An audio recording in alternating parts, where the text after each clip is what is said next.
こんにちは、投稿主のヨウムです。今回は、リヒャルト・シュトラウスのオペラ、バラの騎士を解説します。バラの騎士、名前からして華やかそうね。はい、この曲の特徴はその名の通り、ぶわっと広がる色彩、鮮やかさ。そして、モーツァルトのオペラを目指して書かれたことです。モーツァルト？はい、意外と明快で親しみやすい曲なのです。へえ、ぜひ中身を知りたいわ。ちなみに、この作品はオペラと組曲版があります。どちらの視点もわかるように紹介しますね。それでは参りましょう。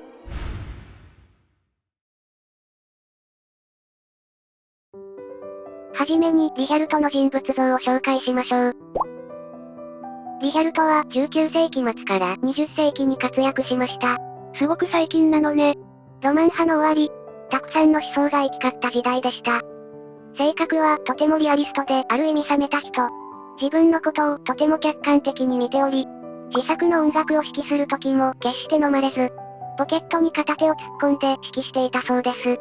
なんか現代人っぽいわね。どんな人か会ってみたいですよね。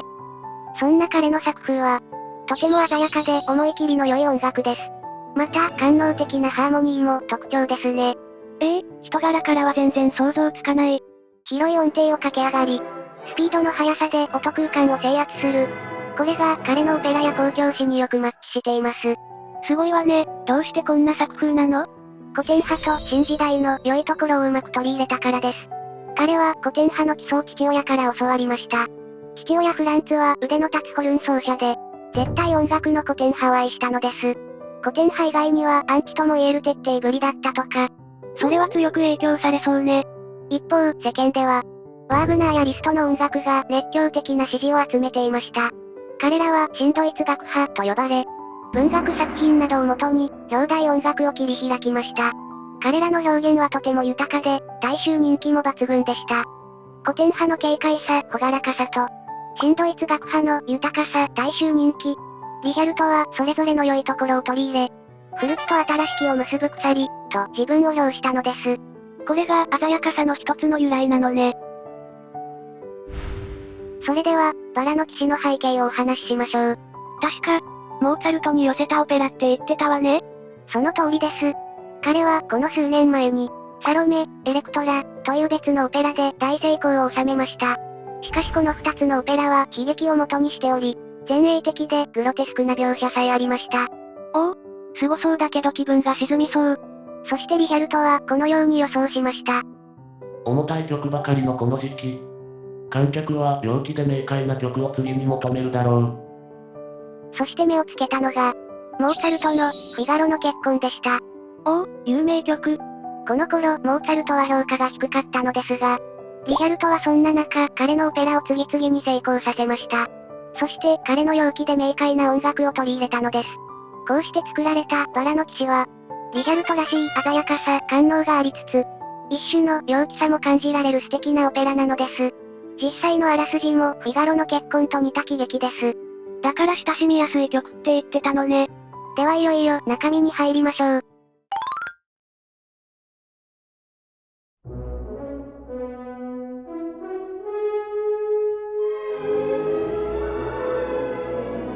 カラフルな幕開けね。この女装は後の様々なシーンを凝縮しており、とても彩りがあります。例えば、この6度の音形。まるで憧れを表すかのようですね。この後の喜劇を予感させてくれるわね。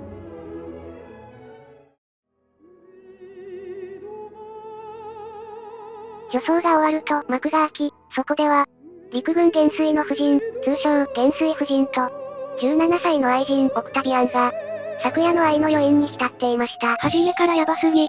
若いオクタビアンは情熱的に愛を語りますが、夫人はどことなく上の空です。そこに元帥夫人のいとこ、オックス男爵が訪ねてきました。オクタビアンは愛人の事実を隠すため、駒使いの女性、マリアンデルに変装します。なぜ女装？さて、オックス男爵は先日、商人の娘、ゾフィーと婚約しました。そこで、結婚相手に金のバラを届ける使者、バラの騎士、を探していたのです。ロマンチックな風習ね。しかし、自己中で公職な彼は、女装中のマリアンデルに一目惚れし、アタックします。元帥夫人はもちろんこれを止めました。しかし、同時にいたずら心を起こし、バラの騎士になんとオクタビアンを推薦します。中の人よね？そうです。もちろんオックスは事実を知らず承諾します。どうなっちゃうの？一方、幽谷、元帥夫人は物思いにふけります。時の移ろいと追いゆく自分に無情を感じたのです。彼女は本来の姿で戻ってきたオクタビアンに対し、やがては別れる定め、と告げました。ここで第一幕は終わりです。ここから色々動き出すのね。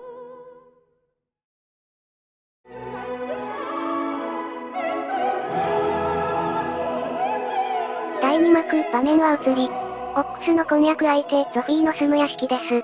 明るい音楽ね。ゾフィーは間もなくやってくるバラの騎士、そして新たな花婿に期待を寄せていました。やがてオクタビアンが金のバラを持って到着。浮遊するようなテーマが流れます。幻想に誘われるよう。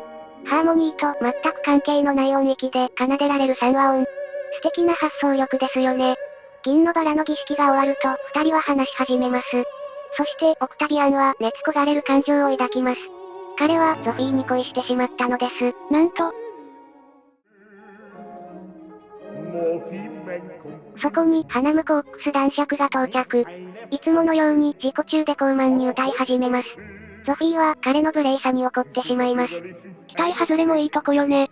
オックスが席を外した隙に若い二人は心を寄せ合いますが、しかし、男爵の手下に見つかってしまい、オクタビアンとオックスの決闘が始まります。いけいけ。しかし、オックスは腕にかすり傷がついただけで大騒ぎ。オクタビアンは騒ぎを浴びて一旦退場。しかし、裏である陰謀を企てます。一方、オックス男爵は、ゾフィーの父親から詫びの酒を振る舞われ、機嫌を直します。なんかムカつく男ね。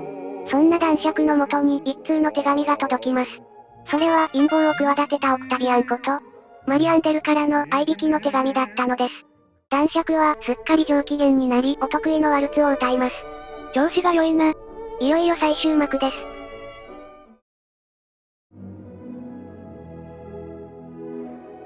陰謀の結構、マリアンデルとオックスが愛引きを始めます。オックスは早速マリアンデルを口説き始めます。気づけよ。しかし、オクタビアンによるホラーの仕掛けが作動し、オックスは混乱します。さらに、オクタビアンに買収された元手下、アンニーナが現れ、オックスに捨てられた女を演じます。オックスは見物人から非難合々。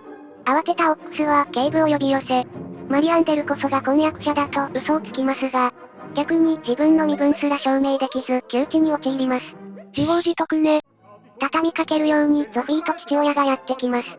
二人は彼の集体に怒り、婚約は破談だと怒鳴ります。オックス男爵は面目丸つぶれ。オクタビアンの陰謀は計画通り行きました。彼が上手だったわね。が、そこにまさかの元帥夫人まで登場します。オクタビアンは慌てます。元帥夫人はオックスの身分を証明し、彼に身を引くよう諭します。オックスは往生際悪く抵抗しますが、結局諦めます。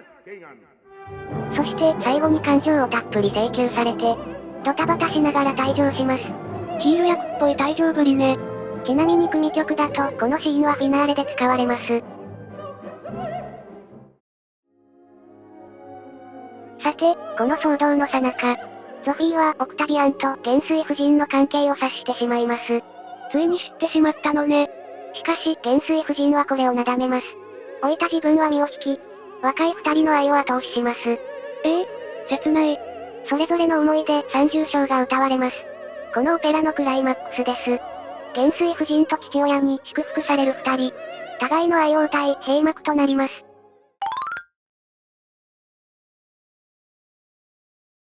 というわけで、エピローグです。すごく面白いオペラだったわ。組曲もぜひ聴いてみたいわね。この曲はロマン派最後の夢芝居とも言えます。オペラ、組曲ともに機会があれば、ぜひそのきらめきを味わってください。それでは解説はここまでとします。別の動画を作った時はまた見ていただけると嬉しいです。今回のより詳しい内容はブログに載せています。興味があれば概要欄からご覧ください。最後までご視聴ありがとうございました。